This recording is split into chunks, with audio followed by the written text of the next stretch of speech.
त्या ठिकाणी अमरावतीमध्ये शासकीय रुग्णालयामध्ये म्हणजे शासनाचं किती लक्ष आहे तुम्हाला सांगतो. अशाच प्रकारची घटना जेव्हा एकदा भंडाऱ्यामध्ये झाली होती.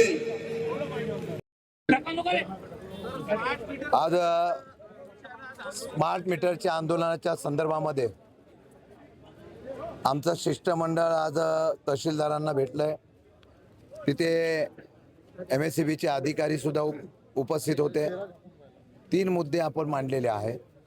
त्यामध्ये स्मार्ट मीटरची सक्ती करू नये, जिथे स्मार्ट मीटर बसवलेले आहेत त्याच्या बाबतीमध्ये त्यांच्या शंकेचं निरसन करावं आणि त्यांना जर स्मार्ट मीटर नसेल तर पूर्वीसारखं त्यांना मीटर बसवून द्यावं. आणि त्याचबरोबर सोलरच्या बाबतीमधल्या काही प्रश्न होते ते प्रश्न आपण मांडले. सर्व चर्चांती असं ठरलेलं आहे की स्मार्ट मीटर आत्ता 17,000 काहीतरी लावलेले आहे. त्याच्या पुढे जोपर्यंत जनतेमध्ये चर्चा होत नाही, जनतेचं समाधान होत नाही, तोपर्यंत स्मार्ट मीटर लावणार नाही अशा प्रकारचे आश्वासन अधिकाऱ्यांनी दिलेलं आहे. त्याचबरोबर असलेल्या मीटर लावलेले आहेत त्याच्यामध्ये प्रत्यक्ष त्या ग्राहकाकडे जाऊन त्यांच्याशी चर्चा करू.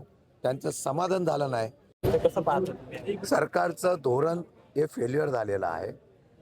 या देशामध्ये सगळ्यात जास्त उत्पादन करणारं साखरेचं उत्पादन करणारा देश कुठला असेल तर भारत आहे. आपण एक वेळ आयात निर्यात धोरण करत होतो आणि अशा प्रकारचं परदेशामध्ये साखर पाठवण्याच्या बाबतीमधली आपली भूमिका होती. त्याच राज्यामध्ये त्याच देशामध्ये साखरेचा तुटवडा होतो. याचा अर्थ तुम्हाला नियोजन करण्यामध्ये तुम्ही फेल्युअर झालेला आहात. आता मला एक कळत नाही की आता साखरेचा भाव वाढल्यानंतर मग सरकार जागा होतं आणि मग ठरवतं की आता आपण बाहेरून साखर आणायची का आहे त्या साखरेमध्ये साठा जो आता कारखान्यामध्ये साठा आहे त्याच्या संदर्भातली काय भूमिका घ्यायची. मला वाटतं की आत्ता नुसतं साखर नव्हे तर सणासुदीला इतर असलेल्या अत्यावश्यक सेवासुद्धा महागाई होत आहे. हे आज नाही, रुपयाचं मूल्यांकन घसरल्यानंतर देशामध्ये राज्यामध्ये काय परिस्थिती होऊ शकते भविष्यकाळातले ह्याची चुणूक आहे. महागाई प्रचंड वाढणार आहे आणि येत्या काळामध्ये त्याचा प्रत्यंतर सामान्य लोकांना त्याचा फार मोठा त्रास होणार आहे. इथेनॉलबद्दल साखर वाढली असं वाटते का तुम्हाला? इथेनॉलला एक आहे, साखर उद्योग जर वाढवायचा असेल तर नुसता साखर उत्पादनातून या असलेल्या कारखाने चालणार नाहीत, कारखाने अडचणीत येतील.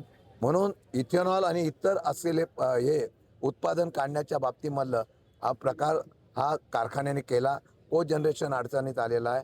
त्याचबरोबर इथेनॉलच्या बाबतीमध्ये काहीतरी उत्पन्न मिळतं, पण इथेनॉलमुळे साखरेचं उत्पादन कमी झालं याच्या बाबतीमधला खुलासा हा सरकारने करणं गरजेचं आहे.